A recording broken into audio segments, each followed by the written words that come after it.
Bienvenue dans ce tutoriel foulard. Je vous montre pas à pas comment réaliser donc ce double éventail avec une torsade au milieu.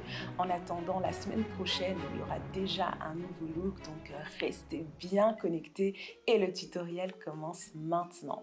Alors voilà, ma belle du jour, Maggie, avec qui on a passé un moment exceptionnel. Donc ce que je fais, c'est que je suis en train de tracer mes plis. Donc je suis en train de tracer mes plis avant. J'ai plié donc mon foulard en deux, j'ai tracé mes plis, j'en ai tracé 8. Et alors ce que j'ai fait, c'est que j'ai demandé à Maggie de tenir au niveau de sa nuque.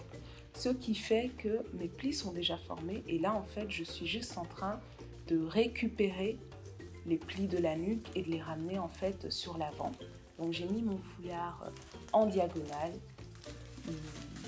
il est placé en diagonale comme vous pouvez le voir et je suis en train de retracer les plis qui sont déjà formés au niveau donc, de la nuque. Là où Maggie a ses mains, c'est là où les plis avaient été formés. Donc je le fais d'un côté et là je viens le faire de l'autre côté. Je l'ai mise de profil pour que vous puissiez bien voir. Donc d'un côté c'était en diagonale vers l'arrière et de l'autre côté je viens refaire l'autre diagonale et je retrace les plis. Tu es une plante arrosée qui croît et se redresse, appelée à porter tant de fruits.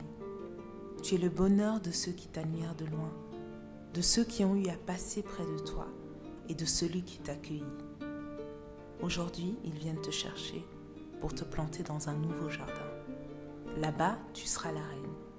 Toute l'étendue sera à toi. Pour que tu puisses enseigner aux jeunes pousses comment danser sous le soleil, avec grâce et douceur. Redresse-toi, maman. Marche et brille. Donc vraiment, là où elle a ses mains, c'est les plis que j'avais formés tout à l'heure. Donc je m'arrange pour refaire les 8 ou 9 plis en fait, je sais plus. Enfin, bref, de toute façon, plus de plis vous avez, plus votre foulard est détaillé. Donc voilà, moi j'aime bien garder quand même assez de volume en haut. Du coup, j'ai pas fait énormément de plis en bas. Donc une fois que j'ai fini de faire mes plis d'un côté et de l'autre, la partie du bas, elle passe de l'autre côté et la partie du haut, comme vous voyez, celle que je suis en train de tenir, la partie du haut, je vais simplement reprendre cette partie. Et puis, je vais faire un nœud avec les deux. Donc, regardez bien la vidéo. J'ai pris la partie du haut qui était devant et je la fais passer derrière. Voilà. Donc, la partie du haut, je l'ai fait passer derrière. Et la partie du bas, elle repasse devant. Et alors, je vais juste...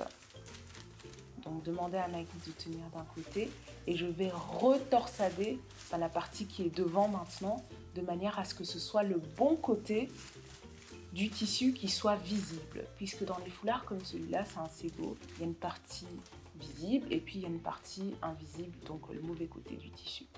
Avec la torsade que j'ai faite, je viens maintenant ramener des plis arrondis, donc au niveau du bas de l'oreille en fait de Maggie.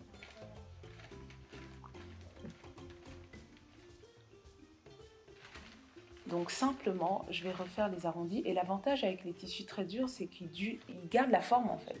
Donc du coup, j'ai pas énormément de travail à faire, c'est vraiment juste retracer mes plis. Donc une fois que vous avez fait votre torsade, vous avez torsadé les deux côtés. Vous torsadez à nouveau le côté qui est du coup à l'avant. Et puis vous venez simplement tracer des plis arrondi et ça se fait naturellement en fait parce que le tissu qui reste là, ça vous permet de ne faire que ça. Donc voilà, je trace les plis et je garde la forme. Vous pouvez le faire aussi avec les pagnes en polyester très dur, mais là j'ai utilisé un ségo guélé et il y a aussi lasso hockey qui fonctionne très bien pour tenir en fait la forme. Donc comme vous voyez, à chaque fois, donc je rajoute les plis et je remets la main de Maggie pour qu'elle puisse bien tenir et de manière à ce que ça ne se défasse pas en fait. Tu t'imagines tout ce travail-là et puis tout lâcher et c'est fini. Donc voilà, sur le haut, je mets quelques pinces, histoire de vraiment garder la forme arrondie. Enfin, c'est pas des pinces, c'est les petites épingles. Vous voyez les petites épingles de couture, de toute façon, vous allez les voir. Mais du coup, je mets quelques pinettes, épingles. Oh, je sais pas comment on appelle ça, pardonnez-moi. Mais vous les voyez sur mon poignet. Donc, je refais la même chose de l'autre côté. Et vous voyez que là où Maggie tient, il reste un petit côté qui va me permettre d'attacher les deux pans. Donc voilà, là j'ai retracé tous mes plis. J'ai retracé. L'intérêt, c'est d'avoir d'abord une bonne base et puis de venir vraiment bien recorriger les plis après. Donc du coup, une fois que j'ai mes deux côtés qui sont faits, là, je viens attacher les deux pans sur l'arrière de la tête. Et je fais vraiment un double nœud que je vais sécuriser avec les petites épingles que j'ai au poignet.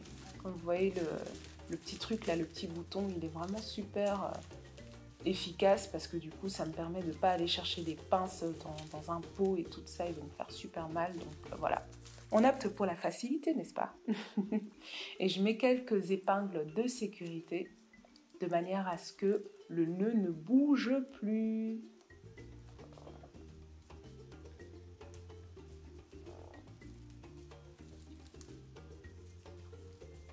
Donc voilà, prenez vraiment votre temps. De toute façon, voilà, là c'est censé être pour un mariage, donc il y a la nécessité vraiment de prendre le temps. Une fois que j'ai tracé donc mes deux éventails et que j'ai attaché l'arrière, je reviens former mes plis et les préciser de manière à ce que ce soit assez homogène. Et ce que je vais faire, c'est que je vais aussi placer donc une petite pince au milieu de manière à ce que les deux côtés soient vraiment de la même taille, hein, plus ou moins. Donc voilà, comme vous voyez, je prends le temps de retracer. Pour celles qui n'auraient pas encore vu le maquillage, il est déjà disponible sur la chaîne. Même chose, je vous montre vraiment le tutoriel pas à pas. Il n'y a que 3 fards à paupières, super facile à faire. Donc voilà, j'espère vraiment que la vidéo vous a plu et que ce nouveau contenu vous intéresse. Voilà la beauté de Maggie sur la fin. Franchement, j'ai été ravie de vous retrouver aujourd'hui et on se retrouve déjà dès demain et la semaine prochaine pour un nouveau look. À bientôt!